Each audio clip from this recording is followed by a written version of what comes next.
जय मित्रांनो, मी दीपक कुरुंदवाडे आपल्या सगळ्यांचं स्वागत करतो आपल्या युट्यूब चॅनलवर. मित्रांनो, आज आपण सेट 9 घेणार आहे. कुठला? Maths PYQ सिरीजचा. ओके, गेले आपण 8 सेट केले, तर 8 सेट मध्ये तुम्हाला बऱ्यापैकी मी सगळं सांगितलं की कशा पद्धतीने क्वेश्चन चा अप्रोच ठेवायचा, कशा पद्धतीने ते सॉल्व्ह करायचं. तो ओके, जर तुम्हाला हा सेट व्यवस्थित बघायचा असेल, व्यवस्थित सॉल्व्ह करायचा असेल, तर तुम्हाला काही कन्सेप्ट क्लिअर हवेत.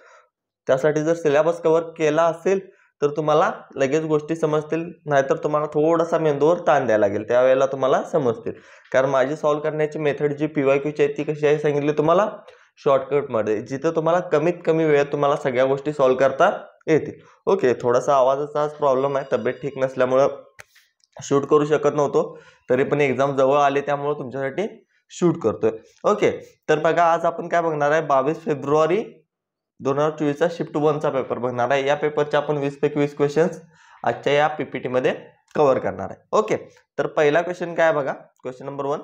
एका चौरसाचे कर्ण 48 सेंटीमीटर 64 सेंटीमीटर आहेत, तर ओके, चौरसाचे कर्ण 48 सेंटीमीटर आणि 64 सेंटीमीटर आहेत, तर चौरसाची परिमिती किती? आता बघा, हा मेन्शुरेशनचा क्वेश्चन, यासाठी समजून घ्या पहिला. ठीक आहे, एक चौरस काढतो मी. वेट, कलर दिसत नाही. ओके, एक चौरस काढतो. हा चौरस आहे. ओके, एकच मिनिट. हा चौरस आहे. आता या चौरसाचे कर्ण म्हणजे कुठले असतील सांगा? कर्ण म्हणजे कुठले? हा एक कर्ण झाला. Okay, wait for a second, diagram काढायला वेळ जातो भरपूर. हा एक कर्ण झाला. ओके, आणि हा एक कर्ण झाला. आता तुम्हाला माहित असेल चौरसाचे कर्ण, चौरस म्हणजे काय, ज्याचे चारी बाजू समान असतील, म्हणजे ही पण A असेल, ही पण A असेल, ही पण A असेल आणि ही पण A असेल. चारी बाजू काय असतात? समान असतात, त्याला आपण चौरस म्हणतो. आणि त्याचे कर्ण दिले त्यांनी. एक कर्ण जो आहे, पहिला कर्ण जो आहे तो 64 सेंटीमीटरचा आहे. ओके, पहिला जो आहे हा 64 सेंटीमीटरचा आहे म्हणून सांगितलंय. आणि हा दुसरा कर्ण जो आहे, हे 64 सेंटीमीटर इकडे वर लिहितो. ठीक आहे, 64 सेंटीमीटरचा आहे. आणि हा दुसरा कर्ण जो आहे तो 48 सेंटीमीटरचा आहे सांगितले. आणि आपल्याला विचारले काय, चौरसाची परिमिती. आता चौरसाची परिमिती काढण्याचं सूत्र काय? काय? 4A 4A, बरोबर. पण मला जर A काढायचा असेल तर मी कशा पद्धतीने काढू शकतो? आता आपल्याला माहित आहे सर, चौरसाचं हा कोण, जिथे कर्ण छेदतात ना, हे जे कोण असतात हे कायम काय असतात? 90 अंशाचे असतात. हे काय असतात? 90 अंशाचे. मग मी तर काटकोन त्रिकोणचा प्रमेय लावू शकतो, पायथागोरस प्रमेय लावू शकतो. कसं लावेन सांगा मी? आता हा कर्ण इथून इथपर्यंत 48 सेंटीमीटर आहे, बरोबर. म्हटल्यावर फक्त इथून या पॉइंट पासून या पॉइंट पर्यंत किती असणार आहे सांगा? 48 चा निम्मा म्हणजे किती असणार आहे? 24 असणार आहे, बरोबर. आता हा कर्ण या पॉइंट पासून या पॉइंट पर्यंत 64 आहे, म्हटल्यावर इथून मधून इथपर्यंत किती असणार आहे? किती असणार आहे? निम्मा असणार आहे, त्याच्या 32 असणार आहे. 32 असणार आणि इथे A आहे मला. आता एक बाजू माझी किती आहे? 32 आहे, दुसरी 24 आहे, आणि कर्ण जो आहे पुढचा तो काय? A आहे. तर इथं मी पायथागोरस प्रमेय लावू शकतो. पायथागोरस प्रमेय काय सांगतो आपण? A चा स्क्वेअर बरोबर 32 चा स्क्वेअर अधिक 24 चा स्क्वेअर, हाच पायथागोरस प्रमेय सांगतो ना. दोन बाजूंचा वर्गाची बेरीज ही कोणाच्या समोरच्या सगळ्यात मोठ्या बाजूच्या वर्गाची बेरीज असते, बरोबर. हा आपला पायथागोरस प्रमेय सांगतो. मग A चा स्क्वेअर बरोबर काय येतं बघा, 32 चा वर्ग किती येतो? 1024 अधिक 24 चा वर्ग काय येतो? 576. 1024 आणि 576 काय होईल? A वर्ग बरोबर होईल सर 1600. आणि 1600 कशाचा वर्ग आहे? तर A बरोबर 40 चा. म्हणजे मला मिळाली एक बाजू 40 आहे. आता मला परिमिती काढायची आहे. परिमिती काय आहे? 4A. मग 4 गुणुले A किती आहे? मिळालं मला 40. 4 चोक 16, 160 सेंटीमीटर काय असेल? चौरसाची परिमिती असेल. क्लिअर? ऑप्शन काय असेल? फर्स्ट. ओके, थोडंसं मेन्शुरेशनचा क्वेश्चन होता त्यामुळे मी तुम्हाला समजून सांगितलं, कारण बऱ्यापैकी मराठी मुलांना मेन्शुरेशन शिकवलेला नाही. ओके, त्यामुळे डिटेलमध्ये थोडं सांगितलं. क्वेश्चन नंबर 2 बघा, जर एखाद्या वस्तूची चिन्हांकित किंमत 4500 रुपये असेल आणि विक्री किंमत 3900 रुपये असेल, तर त्या वस्तूवर किती सूट मिळेल? किती सोपा प्रश्न आहे बघा. 4,500 रुपयाची वस्तू आहे आणि 3,900 रुपयाला विकल्या, 600 रुपये डिस्काउंट दिलाय. एवढं सिंपल आहे, काय सॉल्व्ह करायचंच नाही. ओके, चला पुढे बघा. Question number 3. P Q R ची सरासरी 40 आहे. ओके, पी अधिक क्यू अधिक आर ची सरासरी किती आहे? 40 आहे. पी आणि क्यू ची सरासरी 35 आहे आणि क्यू आणि आर ची सरासरी 45 असेल तर क्यू ची किंमत किती असेल आपल्याला विचारले. मग सगळ्यात पहिला मी पी अधिक क्यू काढतो. पी अधिक क्यू किती होईल बघा. सरासरी 35 आहे गुणिले एकूण नंबर किती आहेत? 2 आहेत. बरोबर किती होईल? 70. त्यानंतर क्यू अधिक आर, त्यानंतर काय करूया आपण? क्यू अधिक आर किती आहे सरासरी? 45 गुणिले किती टोटल आहेत? ते दोघं आहेत म्हणून गुणिले 2 करायला लागेल. यांची बेरीज मला मिळेल 90. मग मला काय मिळेल बघा. पी अधिक क्यू अधिक आर बरोबर किती मिळेल? पी अधिक क्यू 70, आर अधिक क्यू अधिक आर 90. 70 आणि 90 160 मिळेल सर. आता मी काय करतो, हे पी क्यू आर एकत्र लिहितो. पी अधिक क्यू अधिक आर यांची बेरीज किती होईल सांगा. पी क्यू आर ची सरासरी किती आहे? 40 आहे. आहेत किती? 3 जण. म्हणजे पी अधिक क्यू अधिक आर यांची बेरीज होईल माझी 120, कारण 4 त्रिकम 12 होईल. अधिक शिल्लक काय राहील हा माझा क्यू, बरोबर किती आहे? 160. मग क्यू बरोबर 160 वजा 120 बरोबर काय येईल? 40. क्यू ची व्हॅल्यू किती आली माझी? 40. Option second. क्लिअर. चला पुढे जाऊ. क्वेश्चन नंबर 4 बघा. जर दोन संख्यांमधील फरक त्या संख्यांच्या बेरजेच्या 30% असेल तर कोणत्या तर मोठ्या संख्येच्या आणि लहान संख्येचे गुणोत्तर मला सांगायचं आहे. सिंपल गोष्ट आहे. दोन संख्येतील फरक म्हणजे ए वजा बी हा काय सांगितलंय त्यांनी? 30%. हा आहे 30%. 30% म्हणजे 30 भागिले 100. कोणाच्या? त्या दोन संख्यांच्या बेरजेच्या म्हणजे ए अधिक बीच्या. तर लहान संख्या आणि मोठ्या संख्यातील फरक त्यांनी मला विचारलाय. आता काय करतो, हे 100 या साईडला घेतो. ओके, हे 100 या साईडला घेतो. 100 या साईडला घेतलं तर काय मिळेल मला? 100 ए वजा 100 बी बरोबर 30 ना आत गुणा 30 ए अधिक 30 बी मिळेल. बरोबर. आता हे वजा बी जे आहे हे इकडे अधिक बी होणार आणि हे जे अधिक 30 आहे हे इकडे वजा 30 होणार. मग 100 मधून 30 गेले किती होईल? 70 ए बरोबर 100 आणि 30 130 बी होईल. बरोबर. मग ए ची किंमत किती होईल? 130 आणि बी ची किंमत 70 होईल. म्हणजे गुणोत्तर काय येईल? मोठ्याचा आणि लहानचा 130 70 झिरोला 0 कॅन्सल करा. 1360 कुठं दिसतंय का? ऑप्शन 1. क्लिअर. सिंपल होतं, काही जास्त करायचं नाही, फक्त डोकं चालवून कॅल्क्युलेशन करायचं आहे. क्वेश्चन नंबर 5 बघा. एका घड्याळ 6000 रुपयांना विकत घेतले आणि 5500 रुपयांना विकले जाते तर नुकसानाची टक्केवारी किती? किती सोपे क्वेश्चन आलेत बघा या शिफ्टला. म्हणजे गेले आता 20 तारखेची बघितली, 21 ची बघितली आणि 22 ची. तिन्ही शिफ्टला पहिल्या शिफ्टचे जे पेपर आहेत 3 दिवसाचे ते एकदम सोपे आलेत. बरोबर. आता 6000 रुपयांना वस्तू विकत घेतलाय त्यानं आणि 5500 ला विकलाय. बरोबर. म्हणजे आता हे 2 शून्यला तर माझं 2 शून्य सर कॅन्सल करतो. 60 ची वस्तू विकलाय कितीला? 55 ला. किती टक्के तोटा झाला रे? 60 ची वस्तू जर 55 ला विकली तर किती रुपयाचा तोटा झाला? 5 रुपयाचा. किती रुपयावर झालाय? 60 रुपयावर गुणिले 100.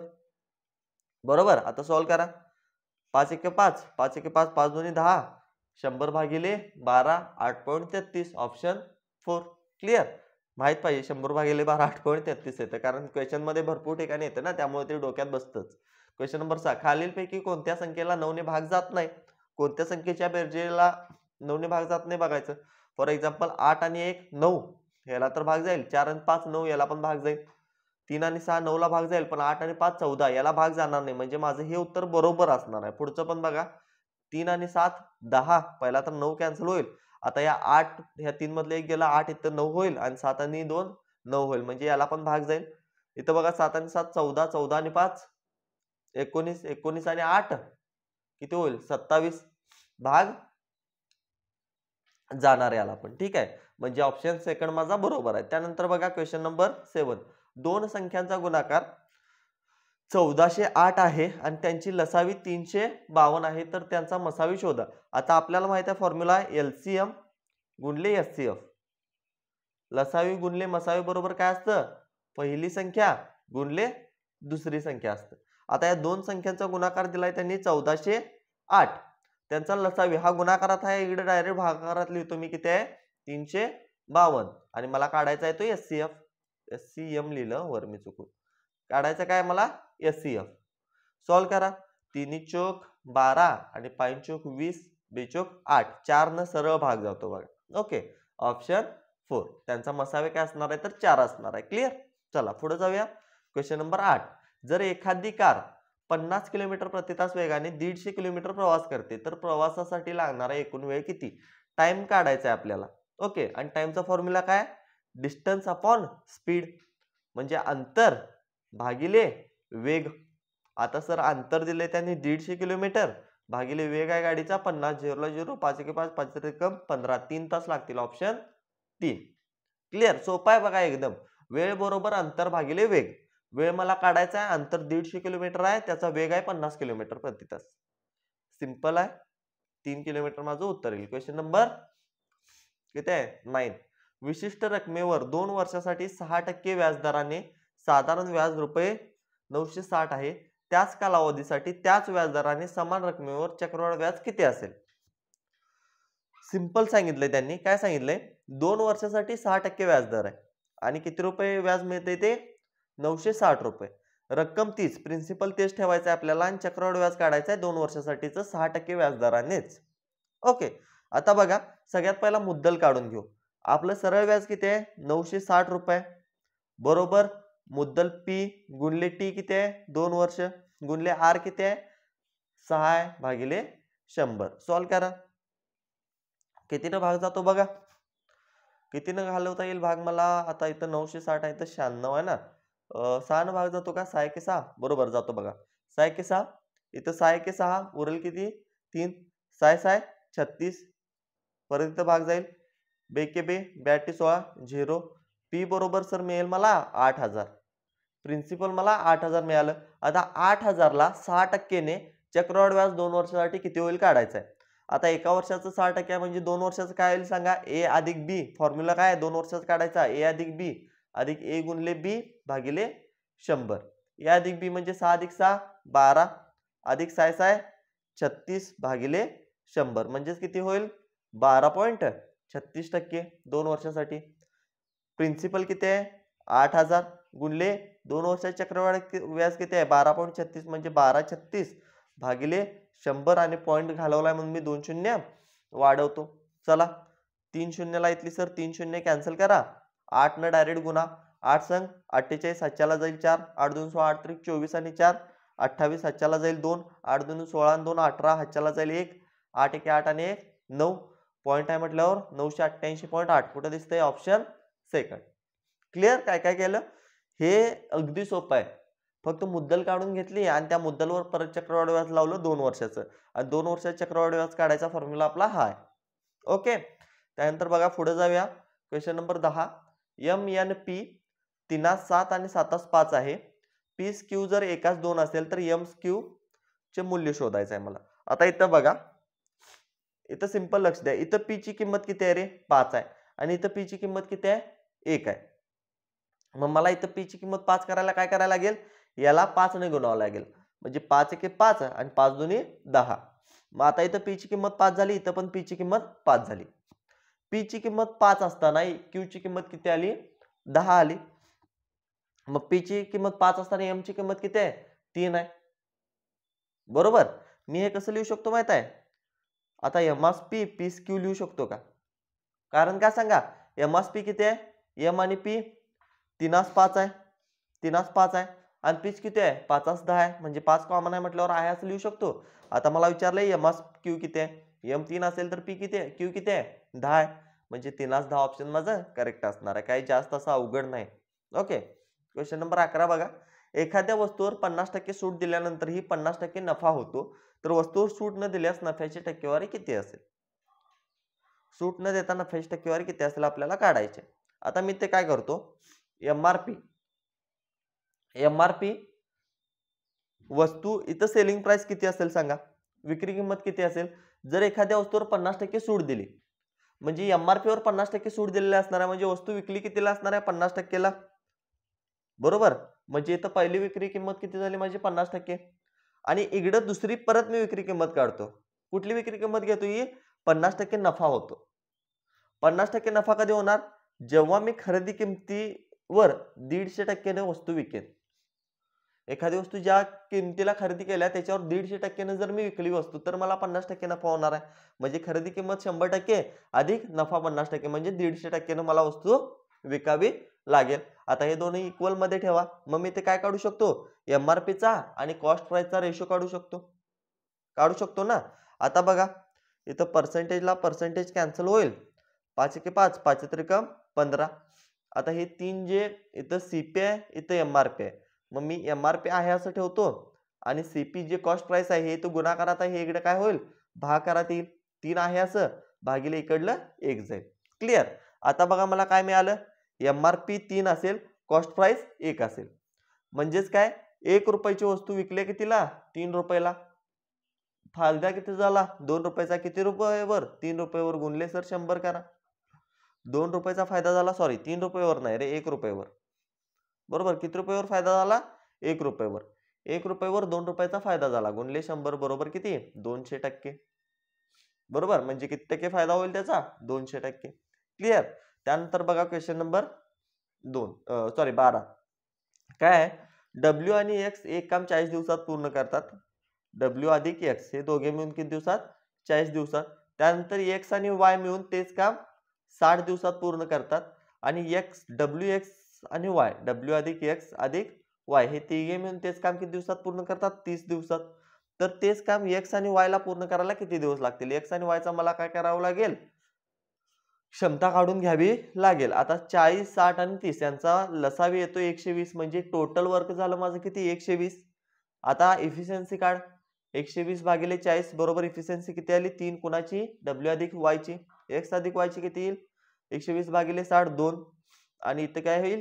4 येईल. बरोबर. आता बघा 30 इथे 4 आली. आता इथे काय करतो मी? या तिघांची इफिशियन्सी 4 आहे. पण मला ना इथे एक्स अधिक वायची इफिशियन्सी किती आहे माहित आहे? 2 आहे माहित आहे. एक्स अधिक वायची किती आहे माहित आहे? म्हटल्यावर डब्ल्यू ची किती येईल सांगा? 4 मधनं 2 गेलं 2. डब्ल्यू ची इफिशियन्सी किती येईल? 2. डब्ल्यू ची इफिशियन्सी तर मला 2 आले. आता मला वाय ची इफिशियन्सी काढायची. मला काढायची आहे कोणाची इफिशियन्सी? वाय ची. आता मी इथे काय करतो? आता मला डब्ल्यू ची इफिशियन्सी माहित आहे 2 आणि एक्स ची इफिशियन्सी माहित आहे का मला अजून? नाही. आता इथून मी वाय ची इफिशियन्सी काढून घेतो पहिला. डब्ल्यू अधिक वाय ला किती दिवस लागतील? कुछ तो गडबड हुई इधर. एकच मिनिट हा. इथं बघा मी इथं वाय लिहिलं, इथं एक्स आहे. ओके. पहिला त्यांनी एक्स डब्ल्यू आणि एक्सचा 40 दिवस लागतात असं सांगितलंय. बरोबर. त्याच्यामुळे बघा इथं डब्ल्यू आणि एक्स ची इफिशियन्सी किती झाली मग? 3 आहे. बरोबर. डब्ल्यू आणि एक्स ची 3 आहे. त्यातली डब्ल्यू ची 2 आहे. म्हटल्यावर एक्स ची किती असणार आहे? 1 असणार आहे. मग ती एक्स ची 1 झाली. वाय ची किती असणार आहे मग? एक्स आणि वाय ची 2 आहे. यातली फक्त एक्स ची किती झाली? 1 झाली. मग वाय ची पण किती असणार आहे? 1 असणार आहे. आता इथे एक गोष्ट लक्षात घ्या. मला विचारलंय कुणाचं? डब्ल्यू आणि वायचं. विचारलंय डब्ल्यू आणि वायचं. आता मी मगाशी एक्स आणि वाय ची 2 ठेवून डब्ल्यू ची 2 काढल्या बरोबर. विचारलंय कुणाचं? डब्ल्यू आणि वायचं. डब्ल्यू ची इफिशियन्सी 2, वाय ची इफिशियन्सी 3. 1 म्हणजे टोटल इफिशियन्सी काय होईल? 3 120 भागिले 3 किती होईल? 40. ऑप्शन 4. समजलं का? फक्त इथं काय केलंय आपण? इफिशियन्सी काढून घेतल्या व्यवस्थित सगळ्यांची आणि त्यावरून आपण सॉल्व्ह केलंय. ओके. त्यानंतर बघा क्वेश्चन नंबर 13. अमर सचिनपेक्षा 10% अधिक कार्यक्षम आहे. अमर आणि सचिन. अमर सचिनपेक्षा 10% जास्त आहे. म्हणजे अमर 10 असेल तर सचिन 11 असणार आहे. 10% म्हणजे 10 1/10. 10चं काय होणार? 11 होणार. सगळ्यांनी लक्षात घ्यायचंय. जर एकटा सचिन 44 दिवसात एक काम पूर्ण करतो. सचिनला एक काम पूर्ण करायला 44 दिवस लागतात. म्हणजे एकूण काम काय असणार आहे? 10 गुणिले 44 बरोबर 400. 10 हे काय झालं? एकूण काम झालं. तर हे काम पूर्ण करायला अमरला किती दिवस लागतील? मग 440. अमरची कार्यक्षमता 11 आहे. 11 चोक 44 0 आहे असं 40 दिवस कुणाला लागतील? आपल्या अमरला लागतील. क्लिअर? चला पुढे जाऊया. Question number 14. अनुरागला रुपये 28,000 ला रेफ्रिजरेटर विकून 30% तोटा सहन करावा लागतो. म्हणजे 28,000 ही किंमत किती झाली सांगा? 70% ची. कारण 30% तोटा झाला म्हणजे 70% ला ती वस्तू विकलेली असणार आहे. म्हणजेच काय? 28,000 ही वस्तू कितीची व्हॅल्यू आहे? 70% ची आहे. त्यानंतर बघा जर त्याला 25% नफा मिळवायचा असेल तर त्याला रेफ्रिजरेटर किती किमतीत विकावं लागेल? आता 25% नफा मिळवायचा म्हणजे 125% ला वस्तू विकावी लागेल. 70% ची व्हॅल्यू 28,000 आहे. तर 125% किती? सॉल्व करा.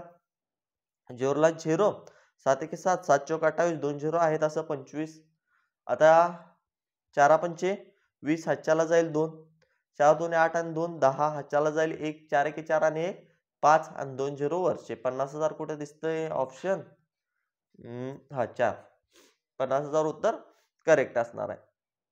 त्यानंतर क्वेश्चन नंबर 15 बघा. वर्गातील 30 विद्यार्थ्यांचे सरासरी वय 20 वर्ष आहे. प्रत्येक विद्यार्थ्याचे वय 5 वर्षांनी वाढले तर सरासरी पण काय होईल? 5 वर्षांनी वाढेल सर. ऑप्शन 4. कारण का?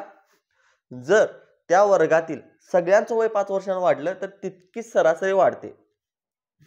जितकं प्रत्येकासोबत ऑपरेशन होतं तितकं सरासरी सोबत होतं. म्हणजे प्रत्येकाच्या वयाला जर 2 न गुणलं तर सरासरी पण 2 न गुणायला लागेल. प्रत्येकाच्या वयाला जर 2 न भागलं तर सरासरीला पण 2 ने भागावं लागेल. इथं प्रत्येकाचं वय 5 न वाढले म्हणजे सरासरी पण 5 न वाढणार. क्लिअर? चला पुढे जाऊया. Question number 16. जर xy बरोबर y बरोबर 11 5 असेल तर x वजा y आणि x अधिक y. x बरोबर 11 आहे, y बरोबर 5 आहे. 11 वजा 5 किती होईल रे? 11 वजा 5 किती होईल? इथं 6 होईल. आणि x अधिक y 11 अधिक 5 किती होईल? 6 अधिक 5 11 अधिक 5 16. 6 16 म्हणजेच काय? बेत्रिक 6 ब्याटी 16 3 60 कुठे दिसते? ऑप्शन 4. बरोबर? 3 60च विचारलंय ना, ऑप्शन 4 येईल. त्यानंतर क्वेश्चन नंबर 17 बघा. इथं काय दिले जरासं लक्ष द्या. 0.41 आणि 1 चा बार आहे. ला अपूर्णांका स्वरूपात कसं लिहिता येईल? आता 0.41 ला कसं लिहितो माहित आहे आपण? 41 तर वार आहे असं लिहिणार. वजा ज्या संख्येवर बार नाही ती वजा करायची.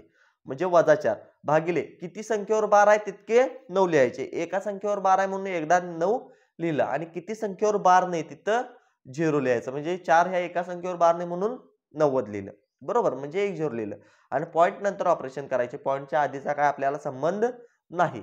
आता 41 वजा 4 37/90 ऑप्शन फर्स्ट. चला पुढे जाऊया. Question number 18. 258, 301 आणि 387 चा मसावी शोधायचा आहे. मसावी शोधायची सगळ्यात सोपी पद्धत काय करायचं? काय करायचं रे? या 258 आणि 301 या दोघांच्यातला डिफरन्स काढा. कितीचा डिफरन्स आहे बघा? 58 8तनं 8तनं 1 गेलं किती होईल रे? 301. 1 मधून 8 घालवायचा. 11तनं 8 घालवा 3. परत 10तनं 6 गेलं 4 3 3. म्हणजे या दोघांमध्ये 43 चा डिफरन्स येईल.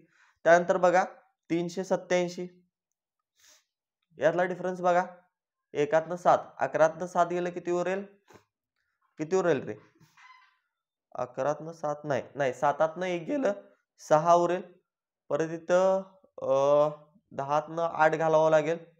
किती उरेल? 2 उरेल का? नाही 8तनं 0 घालावं लागेल. क्या कर रहे हो तुम? 8तनं 0 घालावं लागेल 8 उरेल. 3तनं 3 0. आता 83 गुणले 2 43 गुणले 2 86 होतं. म्हणजे 43 न याला पण भाग जाणार आहे, याला पण आणि याला पण भाग जाणार आहे. त्याच्यामुळे माझा मसावी जो आहे तो 43 असेल. ही सगळ्यात सोपी पद्धत आहे. काय काढायचं? त्यातला डिफरन्स काढायचा. त्या डिफरन्सनं जर भाग जात असेल तर तोच मसावी असणार आहे, लक्षात घ्यायचं. ओके. त्यानंतर पुढे बघा. Question number 19. 1 किलो गव्हाच्या किमतीत 50% वाढ झाली. 1 किलो गव्हाची किंमत समजा x आहे, त्याच्यात 50% वाढ झाली आणि ती वाढ जी आहे ना, ती वाढ जी आहे ती किती आहे? 25 रुपये. तर प्रति किलोचा नवीन भाव किती? समजा पहिला त्याची किंमत 100% असेल. त्याच्यात वाढ झाल्या किती? 50% ची वाढ झाल्या म्हणजे 150% झालाय. वाढ किती झाल्या? प्लस 50% आणि या 50% ची व्हॅल्यू किती आहे? 25 रुपये. तर आता नवीन भाव किती आहे? 150% काढा. 25 रुपये जर 50% ची किंमत असेल तर 150 ची किती सर? 50 एके 50 50 त्रिक 150 25 त्रिक 75 75 रुपये आता नवीन भाव असेल. Question number 20. ठराविक रकमेवर 3 वर्षासाठी मिळणारे साधारण व्याज 1782 रुपये आहे. तर 10 वर्षासाठी समान व्याजदराने रकमेवर मिळणारे साधारण व्याज किती? 3 वर्षासाठी जर 1782 मिळत असेल तर 10 वर्षासाठी किती मिळते काढायचं आहे. 3 वर्षासाठी 1782 मिळते. म्हणजे एका वर्षासाठी किती मिळेल? 1782 भागिले 3 आणि 10 वर्षासाठी किती मिळेल? मग गुणले 10 करा. सॉल्व करा. काय मिळेल बघा? 3 एके 3 3 5 15 3 9 27 3 चौक 12 594 गुणले 10 5940 ऑप्शन 4. इथं आपले काय होतात? 20 पैकी 20 क्वेश्चन कव्हर होता. ओके, या स्पीडनं तुमचं सॉल्व्ह झालं पाहिजे. आता काही जण आणि कमेंट करतील सर थोडंसं फास्ट होतंय आज, थोडंसं म्हणजे अवघड क्वेश्चन पण तुम्ही फास्ट घेतला. तर अवघड क्वेश्चन मित्रांनो यामध्ये नव्हतेच, सगळे सोपे होते. फक्त थोडंसं मला बोलायला प्रॉब्लेम येतो कारण सर्दी झाली आणि घसा पण दुखतोय. त्यामुळं बोलताना थोडंसं शब्द इकडे-तिकडे झाले असतील तर ते तुम्ही समजून घ्या. ओके. जर व्हिडिओ पूर्ण बघितला असेल तर व्हिडिओला लाईक करा. नवीन असाल तर चॅनलला सबस्क्राईब करा आणि आपल्या इतर मराठी मित्रांना देखील शेअर करा. तर चला परत उद्या भेटूया नेक्स्ट पी-वाय-क्यू सीरीजच्या व्हिडिओमध्ये. ओके. तर तोपर्यंत जय हिंद.